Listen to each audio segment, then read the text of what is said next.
ಇವತ್ತು ಸಂಬರ್ಗಿ ಗ್ರಾಮದಲ್ಲಿ 20 ಲಕ್ಷ ರೂಪಾಯಿದ ವಿಠ್ಠಲ ರುಕ್ಮಾಯಿ ಗುಡಿ ಮುಂದೆ ಸಮುದಾಯ ಭವನದ ಒಂದು ಉದ್ಲಿ ಪೂಜೆಗೆ ನಾನು ಬಂದಿದ್ದೀನಿ.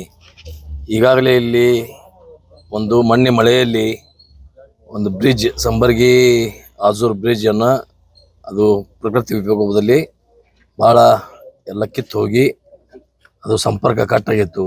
ಈಗಾಗಲೇ ಸಂಪರ್ಕ ಆಗುವಂಗೆ ನಾವು ತುರ್ತಾಗಿ ರಿಪೇರಿ ಮಾಡಿದ್ದೀವಿ.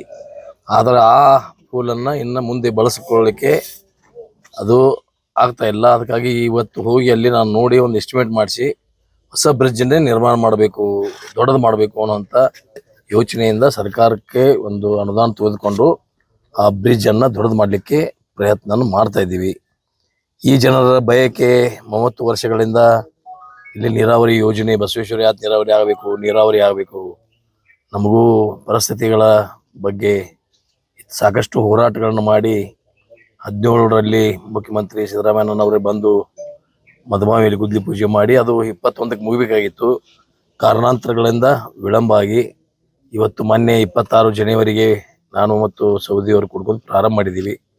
ಇನ್ನೂ ಒಂದು 30 to 40%, 30ರಿಂದ 40% ಕೆಲಸಗಳು ಬಾಕಿ ಇದಾವೆ. ಅದಕ್ಕೂ ಸರ್ಕಾರ ದುಡ್ಡು ಕೊಡೋದಾರು. ಮೊನ್ನೆ ಒಂದು 15 ಕೋಟಿ ಕೊಟ್ಟರು, ಈಗ ಒಂದು 15 ಕೋಟಿ ಈ ದೀಪಾವಳಿ ಕೊಡ್ತಾ ಇದ್ದಾರೆ. ಹೀಗಾಗಿ ಒಂದು 40-50 ಕೋಟಿ ಈಗ ಸದ್ಯ ನಮಗೆ ಬೇಕು ಅಂತ ಹೇಳಿದಾಗ ಮೊನ್ನೆ ಸಿದ್ದರಾಮಯ್ಯನವರು ಮುಖ್ಯಮಂತ್ರಿಗಳು ಮತ್ತು ಉಪಮುಖ್ಯಮಂತ್ರಿಗಳು ಒಪ್ಕೊಂಡಿದ್ದಾರೆ. ಕೊಟ್ಟು ಅದು ಮುಂದಿಂದ ಅಕ್ಯುಡೇಟ್ ಮಾಡಿ ಮುಂದಿನ ಅಲ್ಲಿ ಕೆಳೆಗಾಂವ್, ಅನಂತಪುರ, ಮಲಾಬಾದ್, ಬಳಿಗೇರಿ ಮಠ ನೀರು ಒಯ್ಯೋದು. ಈಗ ನೀರೇನು ನಾವು ತಂದಿದ್ದೀವಿ ಅದು ಒಂದು 50% ಆಗದೆ, ಇನ್ನೂ 50% ಕೆಲಸ ಇದೆ. ಜೊತೆಗೆ ನಾವು ಸಬ್ ಕೆನಾಲ್ ಮೇನ್ ಕೆನಾಲ್ ಆಗಿದಾವೆ. ರೈತರ ಹೊಲದಲ್ಲಿ ಹೆಂಗೆ ಬೇಕಾದಂಗೆ ನೀರು ಬಿಟ್ಟರೆ ಹೋಗಲ್ಲ. ಅದು ಕೆನಾಲ್ಗಳು ಸಬ್ ಕೆನಾಲ್ ಮಾಡಿ ಅವರು ಹಂತವಾಗಿ